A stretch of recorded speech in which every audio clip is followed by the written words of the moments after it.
ब्रह्मदेव ने कह दिया था कि ये पूरी सृष्टि का रचना करता मैं हूँ, सृष्टि का संहार करता मैं हूँ, सृष्टि को चलाने वाला मैं हूँ, सृष्टि का भोजन देने वाला मैं हूँ, सृष्टि को रखने वाला मैं हूँ, सृष्टि को संचारित करने वाला मैं हूँ। ये ब्रह्मा जी ने भगवान विष्णु के सामने, भगवान नारायण के सामने शिव जी को बहुत छोटा बता दिया, बहुत।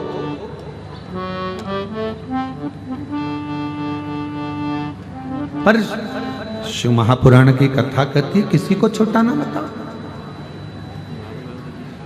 किसी को छोटा ना समझिए। तुम्हारे यहां पर बर्तन मांजने के लिए कोई बर्तन वाली माँ आ रही है, तुम्हारे यहाँ भोजन बनाने के लिए कोई भोजन वाली माँ आ रही है, तुम्हारे यहाँ झाड़ू पोछा करने के लिए कोई झाड़ू पोछा वाली माँ आ रही है, तुम्हारी दुकान पर कोई काम कर रहा है, तुम्हारी फैक्ट्री में कोई काम कर रहा है, तुम्हारे घर पर कोई काम कर रहा है, तुम्हारे होटल पर कोई काम कर रहा है, भले वो वेटर है, भले छोटा काम करे चाहे बड़ा काम करे, पर एक बात याद रखो, उसको कभी छोटा मत समझो। ना जाने कब समय का पहिया बदलेगा और हो सकता है जिस होटल पर जो नौकर काम कर रहा है वो सेठ बन जाए और तू नौकर बन जाए, इसलिए जीवन का कोई भरोसा। जो तुम्हारे यहाँ काम कर रहा है हो सकता है कि एक दिन उसका भाग्य खुल जाए, शिव जी की कृपा से एक लोटे जल से उसकी किस्मत बदल जाए और वो करोड़पति बनकर बैठे। जीवन में कोई छोटा बड़ा ना समझे। हम क्यों छोटा समझे?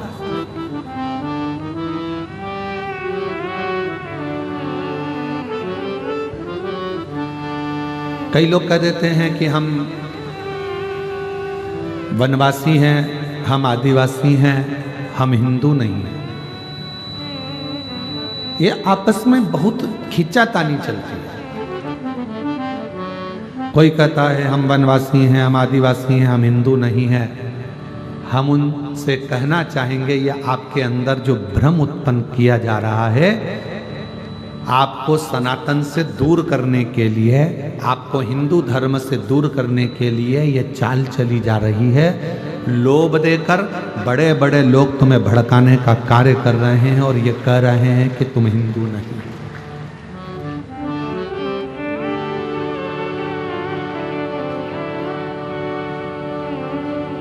रेल में कौन कौन बैठा है?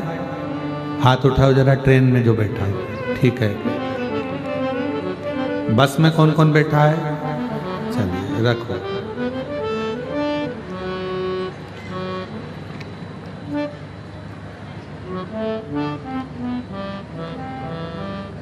ट्रेन का टिकट किस किसने लिया था? सबने लिया। ट्रेन वाले के यहाँ टिकट लेने गई थी, जब उसने पूछा था कि तुम ब्राह्मण हो, क्षत्रिय हो, वैश्य हो, हिंदू हो कि नहीं हो, पूछा था उसने? नहीं। क्या करा उसने? तो तुमने पैसा दिया और उसने टिकट दिया। ट्रेन के अंदर किसी ने तुमसे पूछा, टीटी ने, टीसी ने, कि तुम कौन हो? आदिवासी हो, वनवासी हो, हिंदू हो, क्या हो? तुम बताया तुमने उसको? कुछ कोई नहीं पूछता। ये भ्रम हमने उत्पन्न करा। उस टीसी को मालूम है कि ये इंसान है, मानव है, मनु की संतान है, और जिन मनु ने ब्रह्मा जी के द्वारा प्रकट हुए हैं उन ब्रह्मा जी के पुत्र मनु हैं, और मनु के पुत्र संसार में जितने मनुष्य हैं ये सब मनु की औलाद हैं, इसलिए मनुष्य कहलाते हैं। ये मनु की संतान है इसलिए ये मनुष्य है, ये मानव, ये मनुष्य।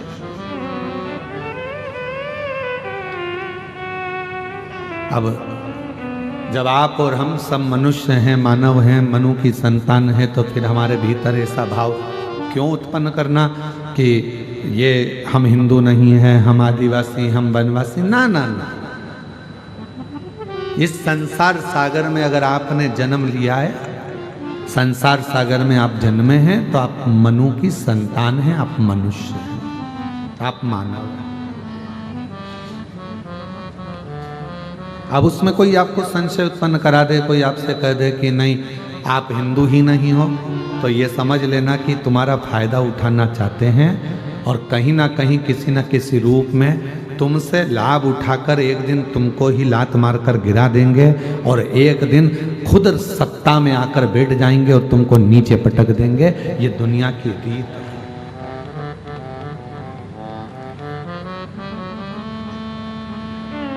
चलो एक बात और पूछो, जिसकी हाइट 5 फीट की है, जिसकी हाइट 6 फीट की है,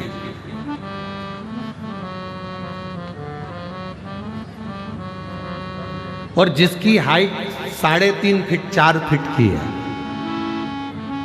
कोई बहुत छोटा है, उम्र हो गई उसकी 32 साल, पर हाइट छोटी रह गई। ट्रेन का टिकट आधा लगेगा क्या उसका? अरे बोलो तो जम के नहीं। कोई बोना है, छोटा है, टिकट तो उतना की उतना ही लगना। तुम्हारी हाइट अगर 7 फीट भी है तो टिकट उतना की उतना ही लगना।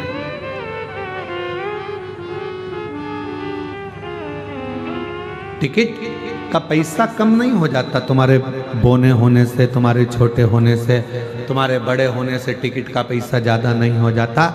टिकट का पैसा उतना ही लगता है, चाहे तुम छोटे हो चाहे तुम बड़े हो। उसी तरह हमारे भीतर की ये बुद्धि है कि ये छोटा है वो बड़ा है, ये नौकर है वो सेठ है, ये हमारी बुद्धि है। पर उस परमात्मा के सामने तो कोई छोटा भी है और बड़ा भी है, उसके लिए सब बराबर हैं, सब सम है। वो नहीं देखता कि ये छोटा है कि बड़ा, उसको ये छोटा बड़ा नहीं दिखता।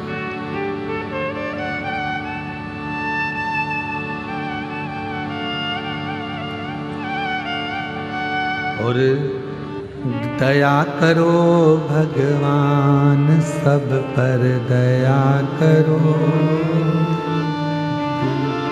हम तेरी संतान, सब पर दया करो।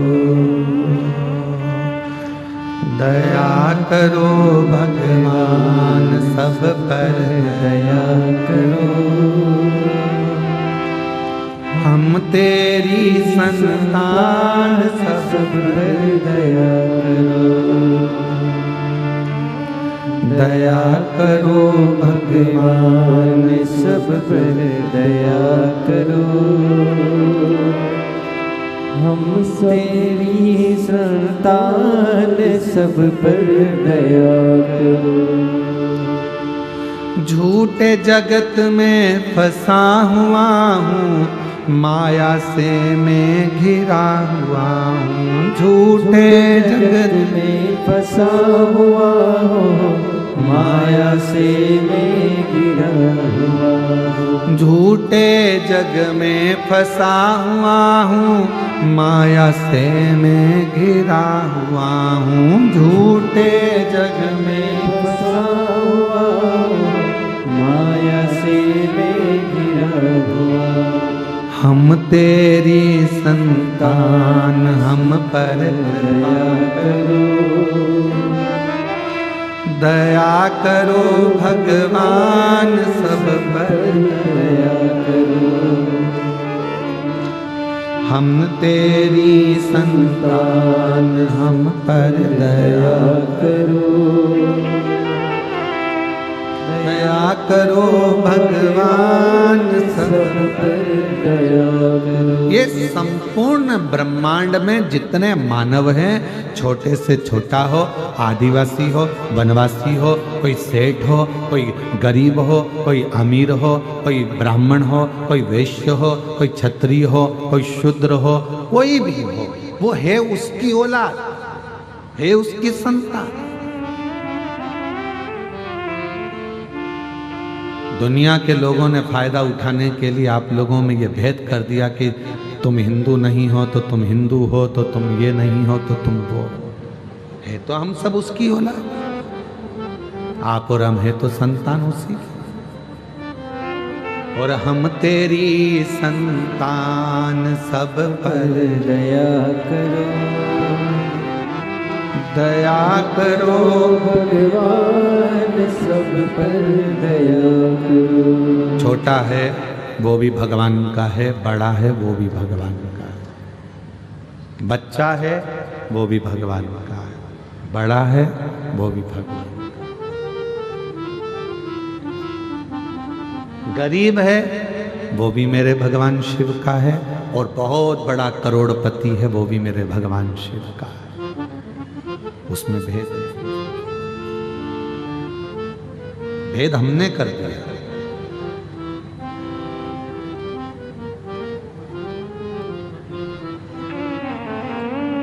हम भेद कर दिया,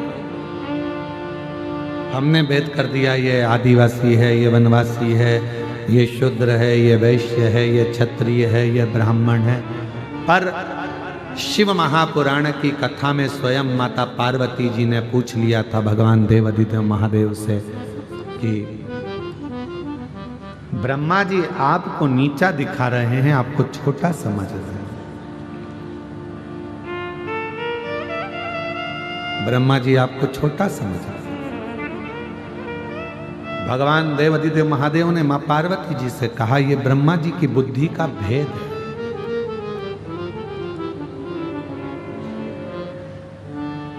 ये ब्रह्मा जी की बुद्धि का भेद है। जो ब्रह्मा मुझको छोटा समझ रहे हैं, स्वयं को श्रेष्ठ समझ रहे हैं, उसको ज्यादा बता रहे हैं, उसको कम बता रहे हैं। कोई विद्वान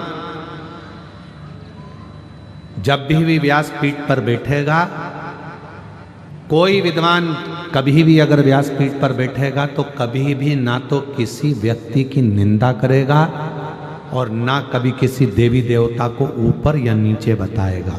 सारे देवताओं को, अगर विद्वान कथाकार है, विद्वान संत है, विद्वान साधु है, विद्वान गुरु है, विद्वान वक्ता है, विद्वान कथाकार है, तो अपनी व्यासपीठ पर बैठकर वो किसी की भी, चाहे कोई महाराज हो, कोई व्यक्ति हो, विशेष हो, ना कभी किसी की निंदा करता है और ना कभी किसी देवी देवता को ऊंचा नीचा बताता है।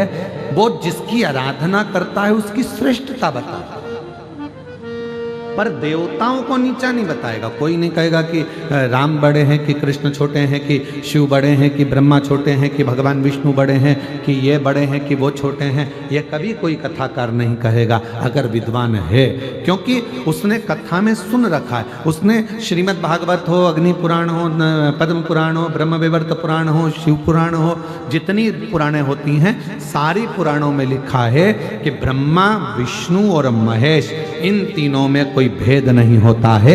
ये तीनों एक हैं, ये तीनों अलग हैं। राम, कृष्ण, शिव सब एक हैं।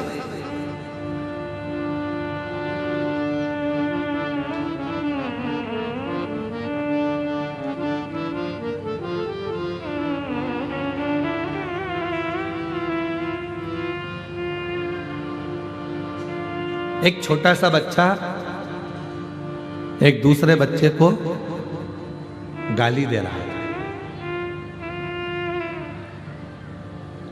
दूसरे बच्चे को गाली दे रहा है और बहुत गंदी सी गाली कोई उच्चारण कर कर उसकी माता जी को दे रहा है। सुना, रुके, बच्चे को बुलाया गाड़ी के पास में कि आपने उस बच्चे को माता की गाली दी, एक बात बताओ, उसकी माता में और तुम्हारी माता में कोई अंतर होता है क्या? उसकी माता ने उसको जन्म दिया और तुम्हारी माता ने तुमको जन्म दिया। जब हम किसी दूसरे व्यक्ति को उसकी माता का नाम लेकर गाली देते हैं तो गाली उसको नहीं लगती, हमारी खुद की माता को गाली लगती है। इसलिए गाली देने से पहले सोचो।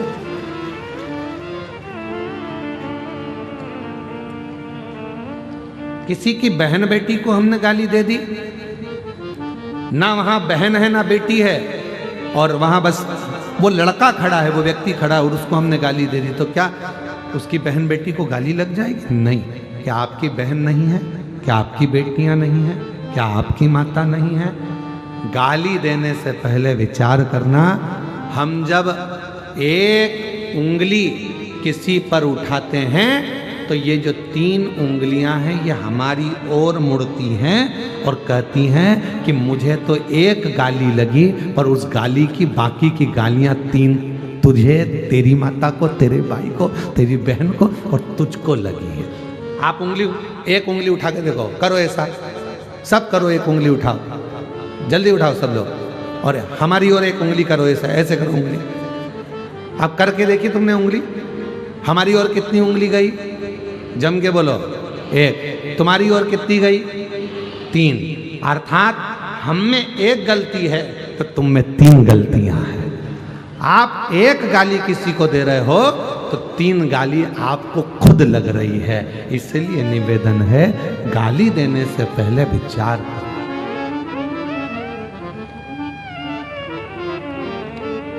उठाया और किसी को माता की गाली दे दी, कोई को बहन बेटियों की गाली दे दी, वो गाली उसको ध्यान रखिएगा कि खुद को लग रही है, स्वयं को। माता में कोई भेद नहीं है। माता बोलो, मां दंतेश्वरी में, मां अन्नपूर्णा में, मां पार्वती में, मां वैष्णो देवी में, मां ज्वाला देवी में, मां डोंगरगढ़ वाली माता में, मां विंध्येश्वरी में, मां आदिशक्ति में कोई भेद है क्या? जम के बोलो, नहीं, कोई भेद नहीं। वो भी माता का अंग है। दांत, कहीं नयन गिरे तो नैना देवी हो गई, कहीं जिभ्या गिरी तो ज्वाला देवी हो गई, है वही। कहीं कांगड़ा, कहीं चिंतपूर्णा, कहीं मनसा, ऐसी सब देवियां विराजमान हैं महाराज। कहीं नेत्र गिले तो नैना हो गई, कहीं कुछ गिरा, कर्ण गिरा, कहीं कर्णफूल गिरा, माँ तो माँ ही है तो उसी का स्वरूप, है तो उसी का। हम क्यों भेद करें? शिव महापुराण की कथा भेद करना नहीं सिखाती। कर्ज चुकाना सरल है, पर फर्ज अदा करना कठिन है, बहुत कठिन। कर्ज चुकाना सरल है पर फर्ज अदा करना कठिन है। किसी ने आपको कुछ दिया, आपने चुका दिया, कोई ने गाली दिया, आपने बककर गाली चुका दिया, कोई ने आपको थप्पड़ मारा, आपने मार कर चुका दिया, कोई ने कुछ दिया, आपने देकर चुका दिया। कर्ज चुकाना सरल है पर फर्ज को अदा करना बहुत कठिन है। फर्ज अदा, आज व्यक्ति फर्ज अदा नहीं कर पा रहा। बेटा अपना फर्ज अदा नहीं कर पा रहा है, पिता अपना फर्ज अदा नहीं कर पा रहा है, माँ अपना फर्ज अदा नहीं कर पा रही हैं, बच्चे अपना फर्ज अदा नहीं कर पा रहे। माँ अपना फर्ज अदा नहीं कर रही। बड़े बड़े शहरों में जन्म माँ देती है बच्चे को और लेकर एक साथ में कोई महिला सेविका उनके साथ में रहती है, दासी के रूप में वो बच्चा संभालती रहती है।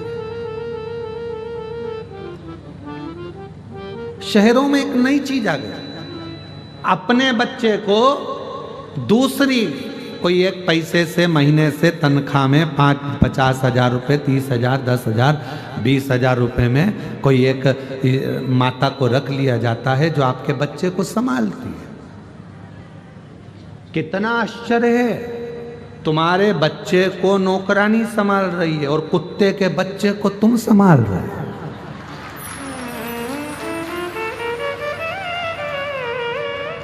तुम्हारे बच्चे को छीछी नौकरानी करा रही है और कुत्ते के बच्चे को छीछी तुम करा रहे हो। कितना आश्चर्य।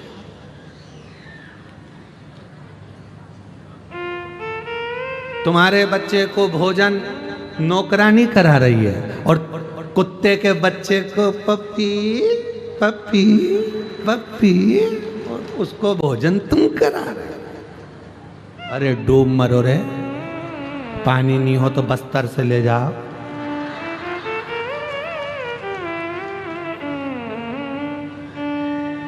तुम्हारे बच्चे को नौकरानी नहला रही है और तुम कुत्ते को शावर में टॉमी टॉमी पमी टॉमी, कुत्ते का बच्चा।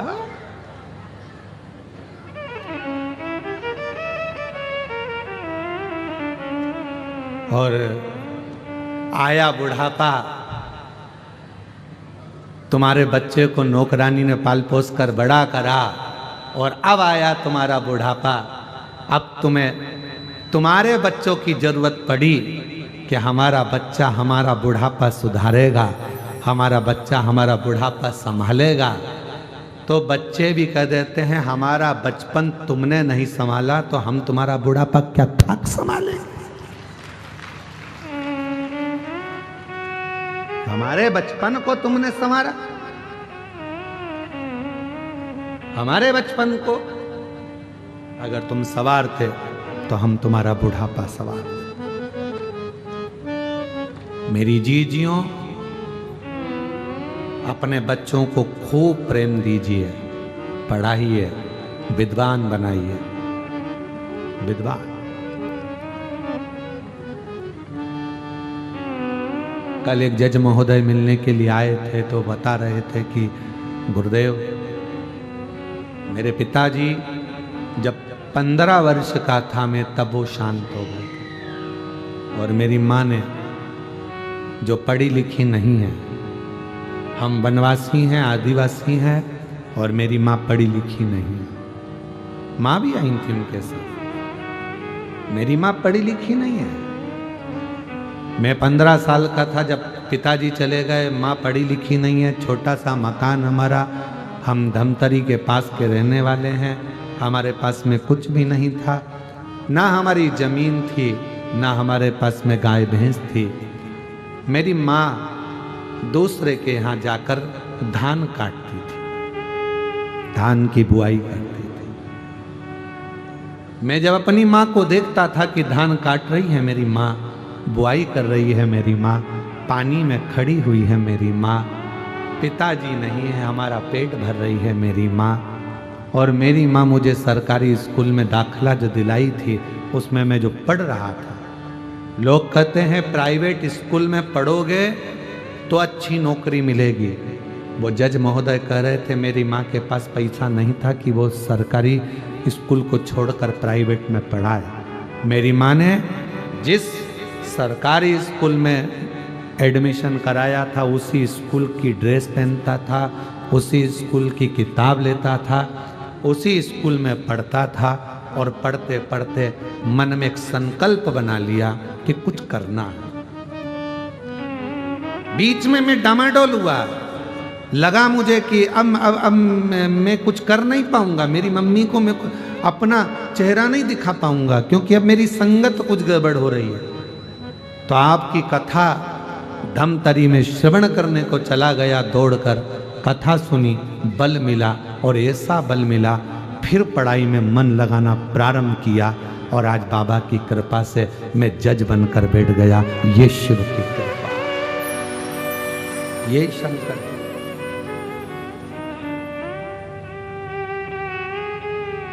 जरूरी नहीं कि आपकी मम्मी बहुत पढ़ी लिखी होंगी। बच्चे कहते हैं तुमने हमारे लिए क्या करा, उन्होंने कुछ नहीं करा,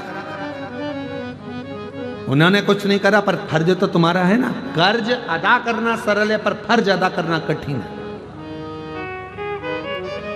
धर्म पत्नी का फर्ज है अपने पति का आदर करना, धर्म पत्नी का फर्ज है पति को प्रणाम करना, धर्म पत्नी का फर्ज है पति के माता पिता को भी नमन करना, धर्म पत्नी का फर्ज है पति का सत्कार करना, उसकी बातों को काटना नहीं।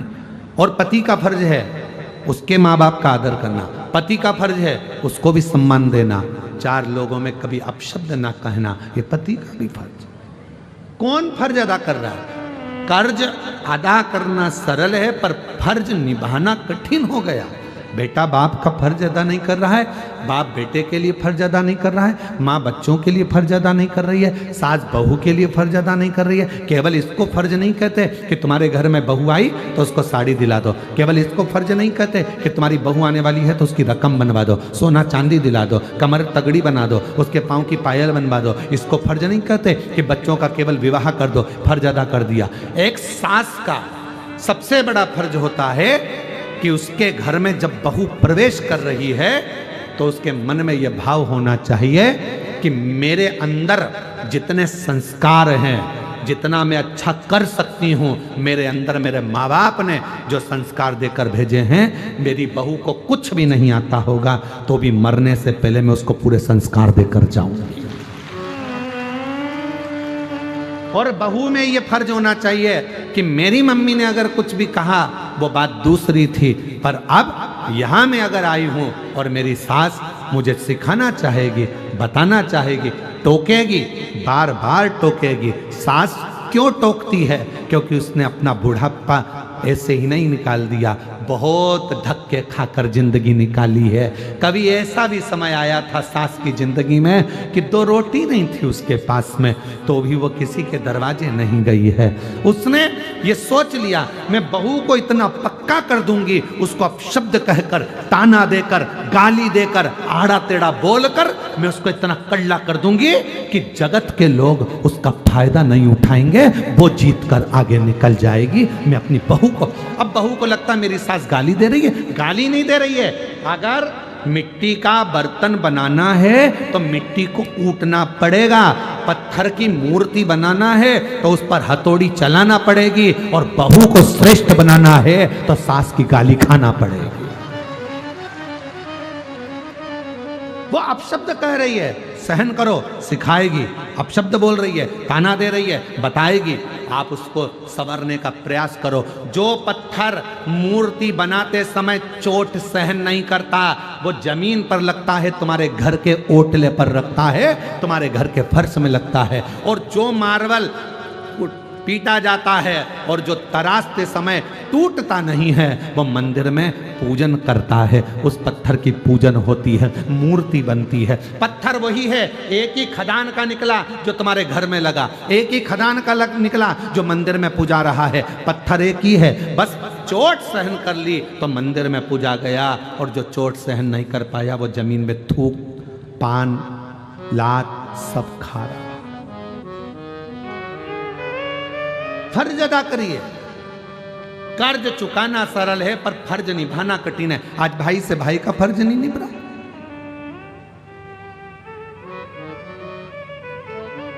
बहन से भाई का फर्ज नहीं निभ रहा,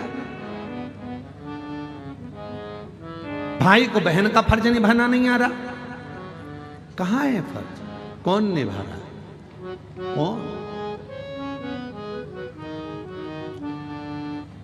जब कोई मरता है पूरा परिवार एक जगह पर इकट्ठा हो जाता है। यहां पर होते हैं कि नहीं होते हमें नहीं मालूम, होते हैं यहां पर? अरे बोलो तो जम के।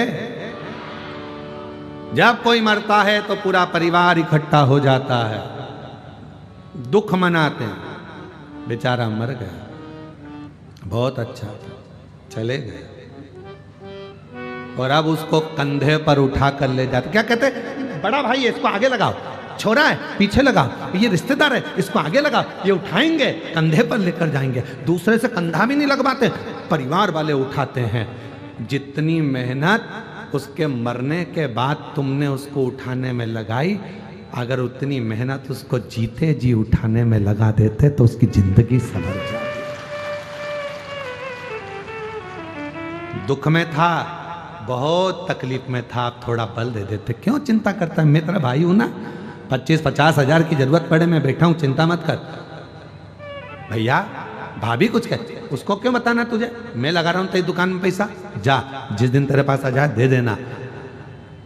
5 लाख रुपए कोई व्यापारी खाकर चले जाएगा, तुम उसका बाल बांका नहीं कर सकते। और 5,000 रुपए सग्गा भाई खाकर चले जाएगा तो ताना दे दे के कोस कोस के मार देते हो। वो व्यापारी खा गया, पैसा डूब गया, ब्याज बट्टे में चले गया तो कुछ नहीं हुआ, और तुम्हारा सग्गा 5, 10, 50, 25 हजार रुपए खा गया तो क्या दुख हो गया। समझना कि पूर्व का कोई हिसाब रह गया था जो आज चुकाया है। तुम फर्ज अदा करो, फर्ज। बेटे हो, माँ बाप के प्रति फर्ज अदा करो। जितने साल वो जिए उनकी अवस्था बढ़ती चली जाएगी, वो बिल्कुल बच्चे होते चले जाएंगे। पर तुम याद रखना, आज तुमने अगर अपने माँ बाप की सेवा करी है तो तुम्हारी बहू भी आएगी, वो भी तुम्हारी सेवा करेगी, और तुम्हारा बेटा भी तुम्हारी सेवा करेगा। एक कहानी मिलती है,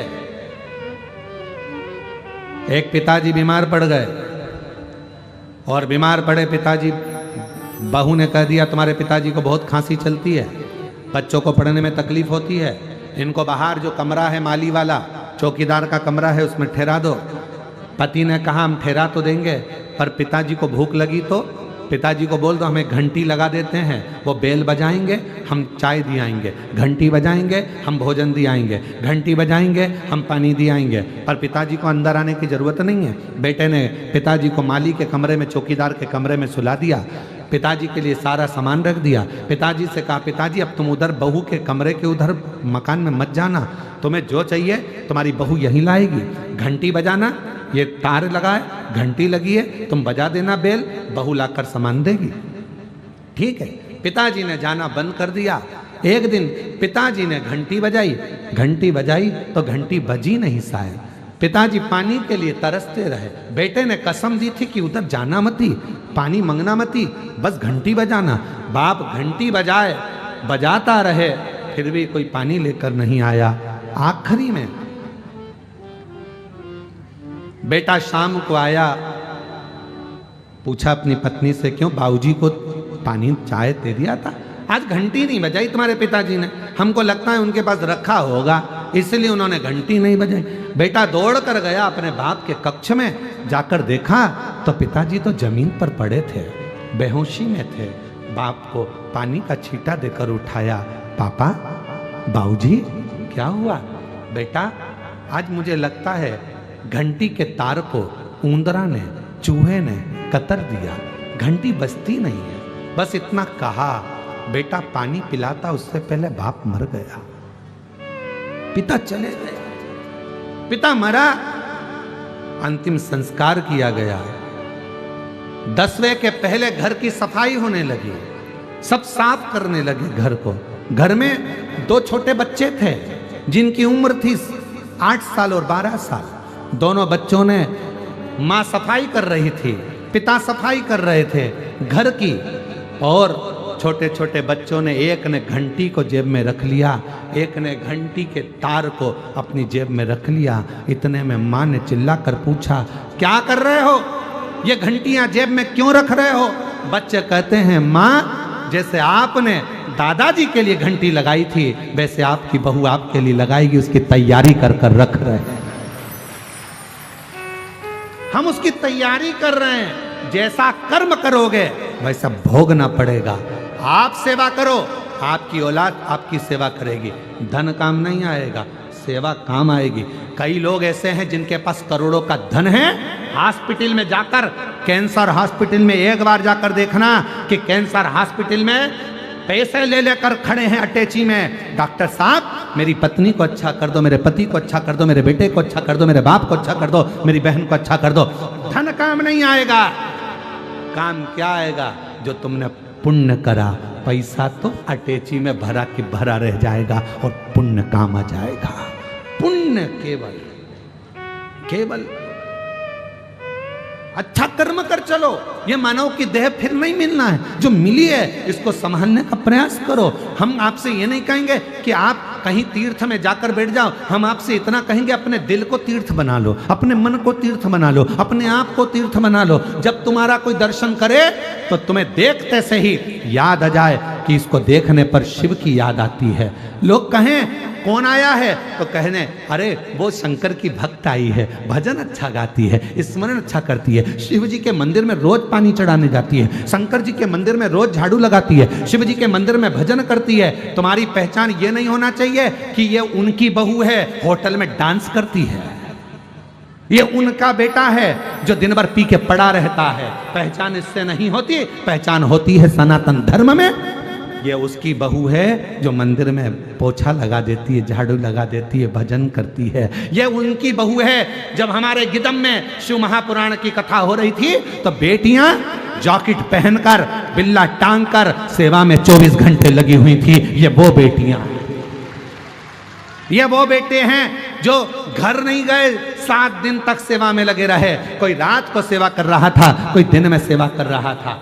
अपना एक बेच पहनकर, एक जैकेट पहनकर वो अपनी सेवा में लगे रहे, भोजन करा रहे थे, पानी पिला रहे थे। वो आदिवासी, वो वनवासी, वो क्षेत्र की मेरी बहनें, मेरी बेटियां पत्तल बनाने में लगी हुई थी, वो भोजन कराने में लगी हुई थी। उन्होंने घर नहीं देखा, उनको लगा हमारे गिदम में कथा है। कथा कराने वाला कोई भी हो, पर ये गिदम की कथा है, ये किसी एक व्यक्ति की नहीं। हमारे वनवासी आदिवासी क्षेत्र में आज हमारा भोले बाबा आया है, हमारा शिव आया है, उसकी कथा चल रही है, उसकी कथा चल रही है। उसको पहचानो। ये कथा पहचान कराने के लिए आई है। बासुर जैसे क्षेत्र में, बारसूर के अंतर्गत शिवालयों की पहचान कराने के लिए कथा आई है कि पूरा सनातन धर्म, पूरा सनातनी, पूरा विश्व इन मंदिरों को देखे, इन मंदिरों को जाने कि है क्या। उनको पहचाने कि है क्या।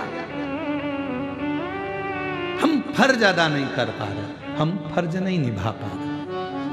गुरु शिष्य के प्रति फर्ज अदा नहीं कर रहा है, शिष्य गुरु के प्रति फर्ज अदा नहीं कर रहा है।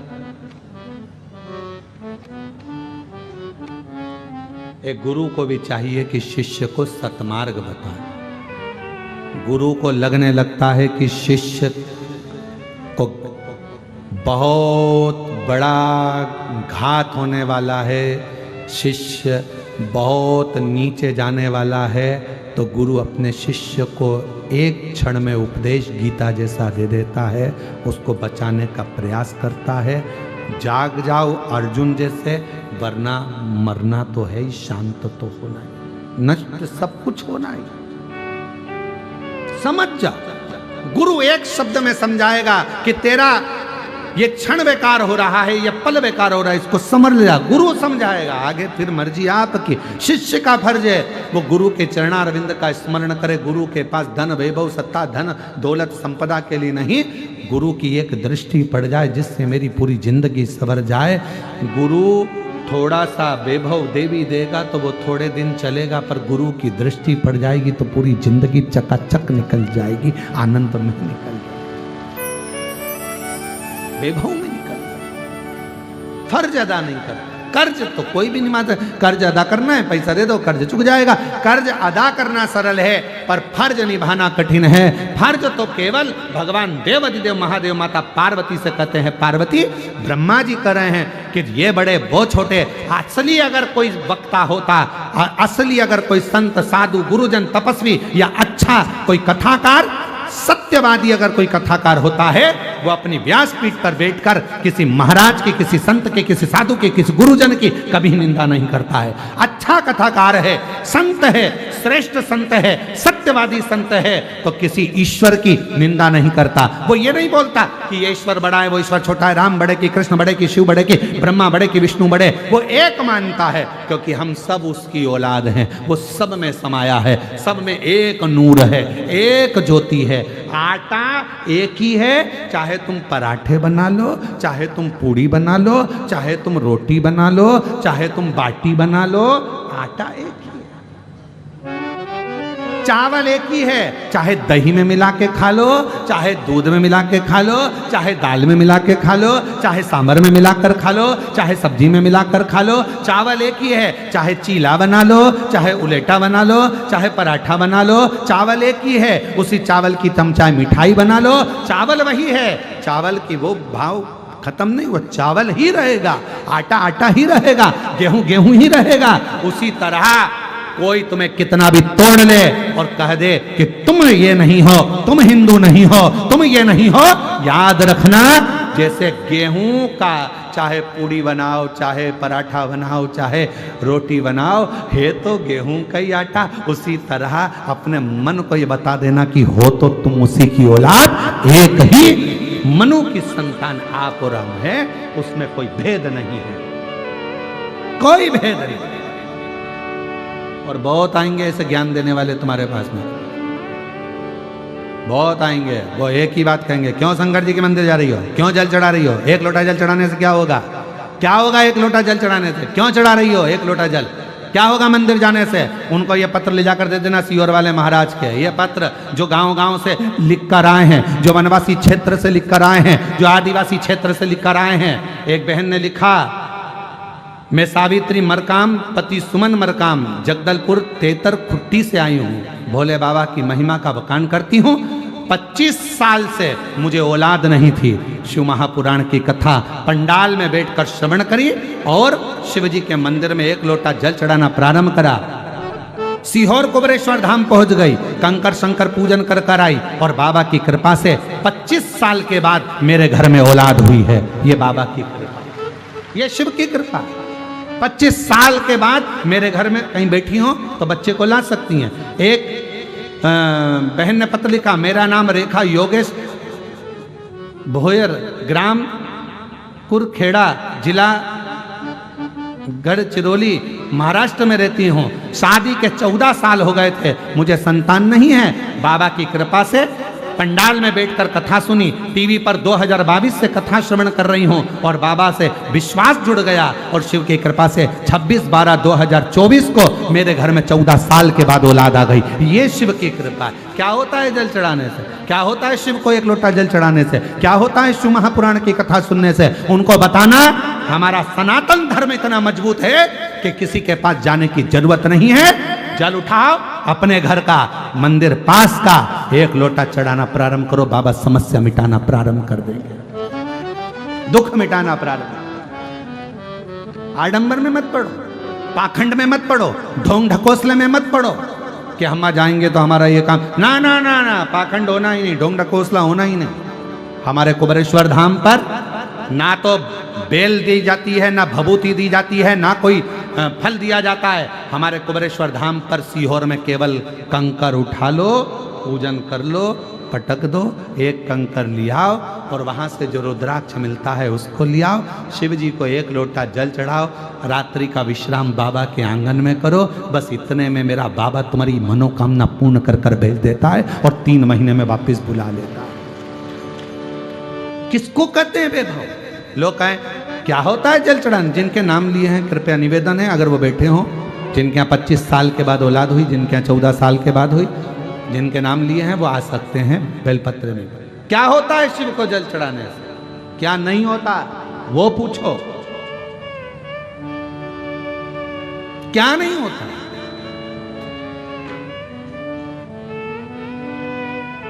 और हम तेरी संतान, हम पर दया करो,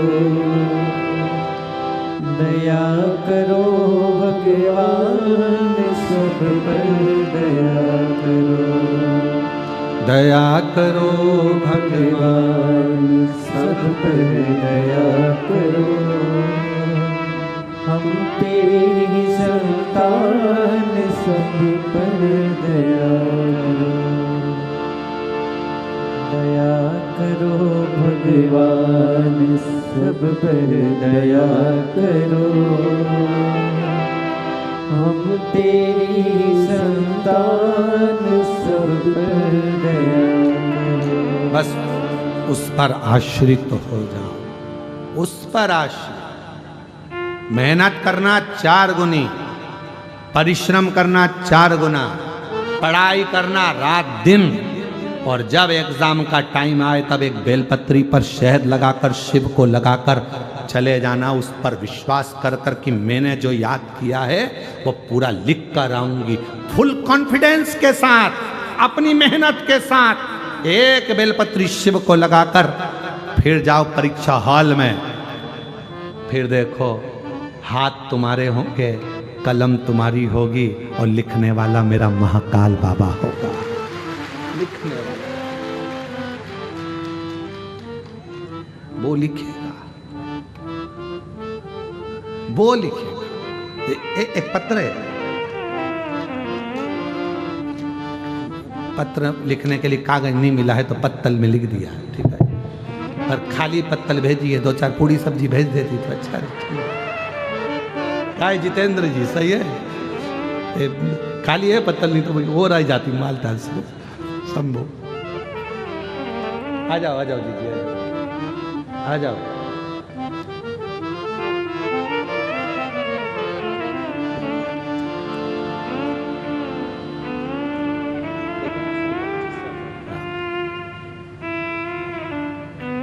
पच्चीस साल के बाद हुआ है, एक बार जोरदार ताली बजाओ। शंभू शंभू शंभू शंभू शंभू शंभू शंभू।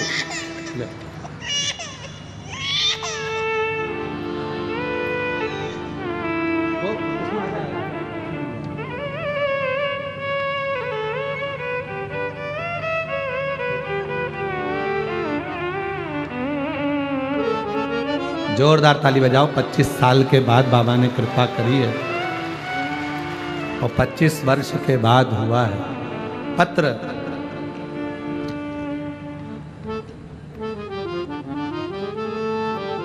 मैं किरण ठाकुर, पति आलोक ठाकुर, कहीं बैठे हो तो हाथ हिला सकते हैं। मेरा किडनी लीवर खराब हो गया था, पीलिया भी हो गया था। गिदम से हूँ गुरुजी, कुछ भी खाती उल्टी हो जाती।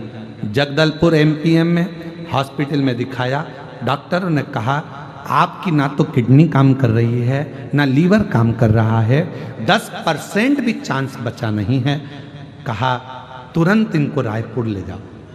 हम लोग 7-8 घंटे का सफ़र कर कर रायपुर के रामकृष्ण हॉस्पिटल में भर्ती हो गए।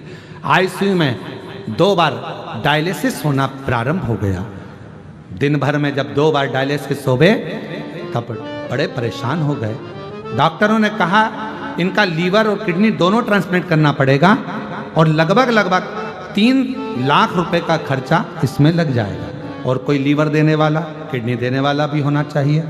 और यहाँ इतना, पर आगे चलकर हमने सोचा किसको दिखाएं, तो हैदराबाद दिखाया तो मालूम पड़ा 40 लाख का खर्चा लगभग आएगा, क्योंकि दोनों चीज़ ट्रांसप्लांट होगी। कौन देगा? फिर भी मेरी बेटी ने मुझे लीवर किडनी देने को तैयार हो गई। फिर किसी ने कहा वो एक सियोर वाला महाराज कथा करता है, रुद्राक्ष का महत्व बताता है। गिदम के एक परिचित ने खबर सुनी और हमारे पास खबर पहुंचाई, मेरे पास में सीहोर का रुद्राक्ष है, वो रुद्राक्ष मैं भेज देती हूँ, आप उसको पानी में गलाना, शिव जी को चढ़ाना। रुद्राक्ष आ गया और उसी पल हॉस्पिटल के बाहर शिव जी के मंदिर में रुद्राक्ष को लोटे में डालकर जल चढ़ाती, वही जल मुझे पिलाती। आईसीयू में बाहर का कुछ भी ले जाने का नहीं देते, मेरी बहन छुपाकर रोज ले जाती, मुझे पिलाती और एक बेलपत्र मेरे तकिए के नीचे रख देती।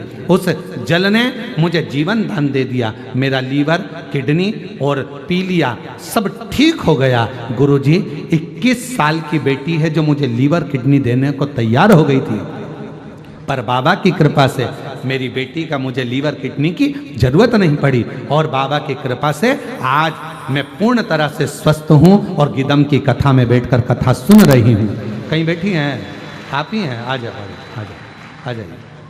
आज कथा श्रवण कर रही हूँ गिदम के पंडाल में बैठकर। ऐसा है शंभू, ऐसा है शिव।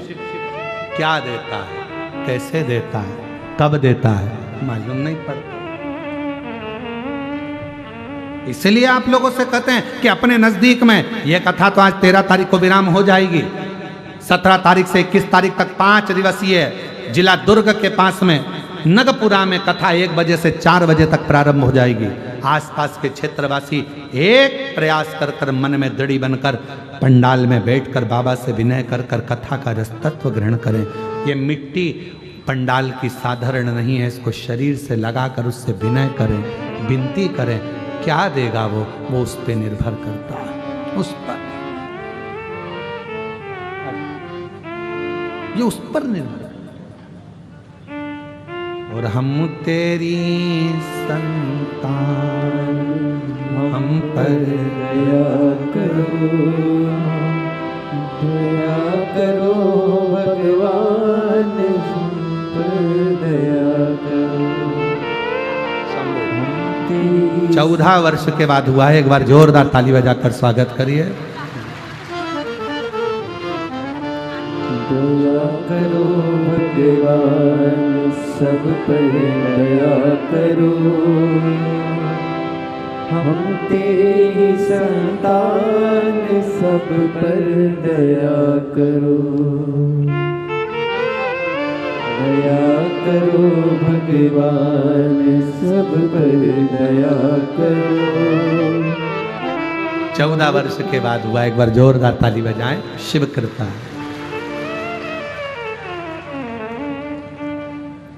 उस पर आश्रित हो जाओ। बहुत आएंगे, बहुत भ्रम फैलाएंगे।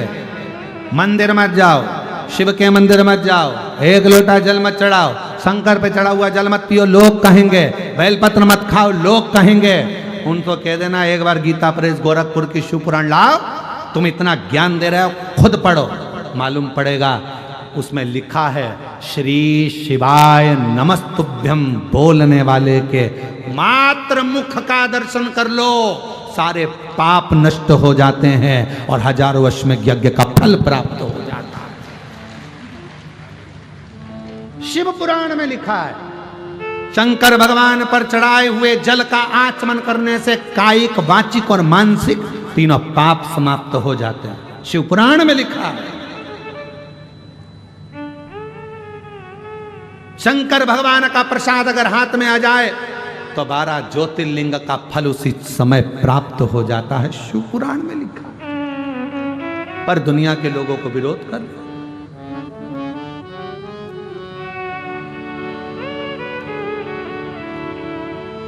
बहुत विरोध होता है शिव पुराण का। जितना विरोध हुआ है शायद दुनिया में किसी पुराण का नहीं हुआ। बहुत। क्यों मंदिर जा रहे हो, क्यों जा रहे हो, क्या होगा, जल चढ़ाने से क्या होगा, एक लोटा पानी से, एक लोटा जल सारी समस्या का हल। तुम्हारे जीवन के सारे दुखों को धो देता है वो एक लोटा जल। तुम्हारे जीवन की सारी तकलीफों को धो देता है वो एक लोटा जल। अजय वो एक लोटा। बस भाव शुद्ध हो, जो जैसी भावना वो वैसा ही फल पाया।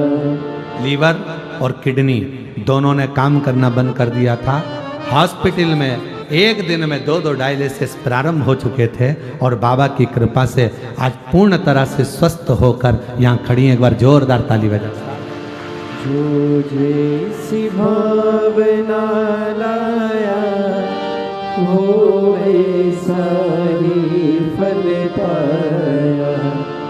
कह रहे हैं हॉस्पिटल में जिसमें मैं भर्ती थी, जिस रूम में, उसमें टीवी लगा हुआ था। हम सिस्टर से कहकर टीवी पर आपकी कथा चालू करवा लेते। जब से मालूम पड़ा पूरे टाइम कथा सुनते, लोटे में रुद्राक्ष डाल लेते, पानी इकट्ठा कर लेते, शिव जी को चढ़वा कर बुलवाते। जब मुझे फायदा होने लगा तो जितने मेरे आसपास के कमरे थे सब में पानी पहुंचा देती और ऐसी कृपा हुई कि केवल मैं नहीं, जितने लीवर और किडनी वाले थे सब की छुट्टी हुई और सब घर गए। ये शिव, ये शंकर।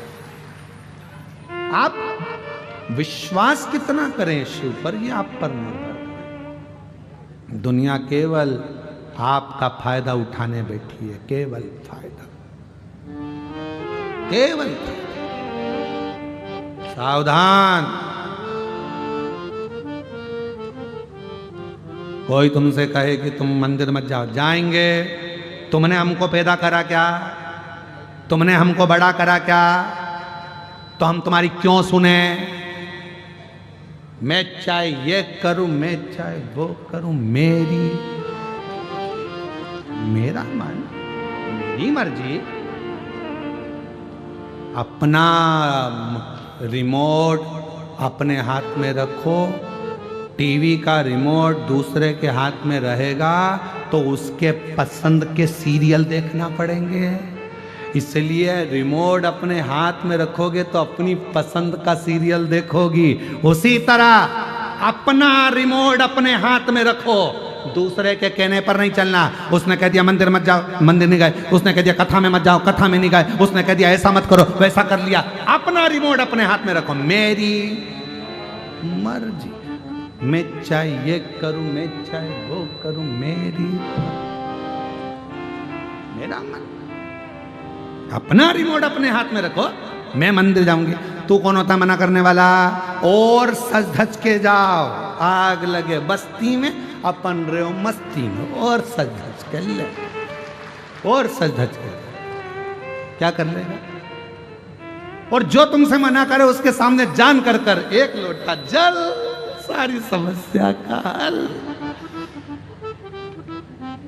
और ज्यादा अपशब्द बोले तो लोटा दिखा दो।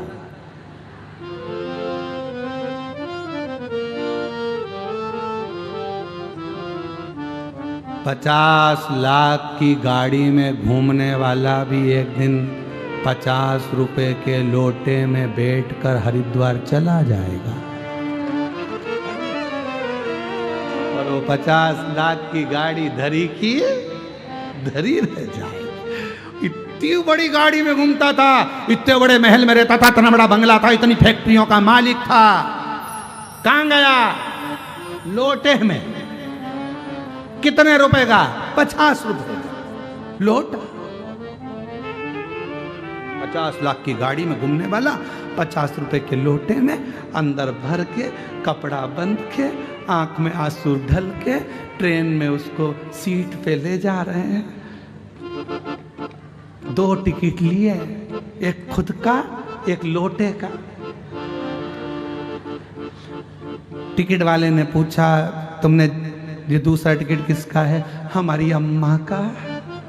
अम्मा कहाँ है? गई। फिर सीट पे कौन है? लोटा। अच्छा, अब ट्रेन में खाना भी खा रहे तो एक पत्तल अलग से अम्मा की पत्तल, अम्मा। पानी भी अम्मा के लिए भरा, अम्मा। चाय पी रहे तो अम्मा को पहले। मरने के बाद इतने प्रेम से अम्मा को हरिद्वार ले जा रहा है। अगर एक बार जीते जी अम्मा को ले जाता तो मरने के बाद ले जाने की जरूरत ही नहीं पड़ती। और आंख में कोई पूछ रहे कौन है? हमारी अम्मा, हमारी अम्मा, हमारी अम्मा। अच्छा, अम्मा को ले जा रहा है? हाँ। माँ जाके अम्मा का सब काम करा, लोटा हाथ में लेके बोली, अम्मा 50 लाख की गाड़ी में घूमती थी, अब लोटे में घूम। छोड़ दिया गंगा जी में, वो लोटा जा रहा। पीछे बच्चे खड़े होकर बोल रहे, पिताजी अम्मा जा रही। खाओ बेटा, अम्मा जाती। इतने में फिर भोजन की थाली आई घाट पे, थोड़ा रखा। पड़ोसी ने भी थाली रखी, बहुत सारे लोग क्रियाक्रम कर सबकी रखी। कौवा उड़ते उड़ते आया, बच्चे चिल्ला के बोले, अम्मा आ गई। अम्मा। कौवा, और कौवा उड़ते हुए आया, इसका भोजन नहीं करा, पास में जो पत्तल रखी थी उसका खा के चले गया। बच्चे चिल्ला के दौड़े, देखो अम्मा अभी भी नाराज है। इतने में पीछे पत्नी खड़ी थी, सिर पे पल्लू लेके रोते बोली, तुम्हारी माँ थी ऐसी, हमेशा पड़ोसी के घर में जाके खाती थी, घर का तो पसंद नहीं आया, इसलिए आज भी नहीं खाया। कौवा दूसरे का खा के चले गया। अब लोटा हमारी अम्मा, अच्छी अम्मा भैया, 50 लाख की गाड़ी में घूमने वाली ₹50 के लोटे में भरा गई। किस बात की अकड़ करते हो? किस बात की अकड़ करते हो? शान से जिंदगी जियो। सबको एक समझ कर चलो, हम तेरी संतान। दया करो, दया करो भगवान सब पर दया करो। इसलिए याद रखना, लोटे को भूल मत जाना, एक लोटा जल हल चढ़ा लो, नहीं तो बाद में तो इसी में बैठ के जाना। जीवन इसको ना भूलो, लोटा बहुत काम का होता है, बहुत, इसको ना भूला जाए। सारी समस्या का हल श्री शिवाय नमस्तुभ्यम, श्री शिवाय नमस्तुभ्यम। खूब सारे मिल रहे होंगे यहाँ पर, ले लो, दरवाजे पे जाके चिपका दो। हमारा घर शिव का घर है, हमारा परिवार शिव का परिवार है। दुख नहीं आएगा ये लगाने से। गाड़ी पर लिख दो श्री शिवाय नमस्तुभ्यम। ये घर मेरा, परिवार मेरा, सब शिव का, मेरा नहीं, मेरा है ही नहीं, सर्वस्व तेरा। और जब हम शिव को भजे, लोग कहीं बोलेंगे, बोलने वाले बोलते रहेंगे, महाराज उनका काम है बोलने का, वो अपने अपने हिसाब से बोलेंगे, मना करेंगे, मत जाओ तुम अलग हो वो अलग है ना, हम सब एक, सब एक।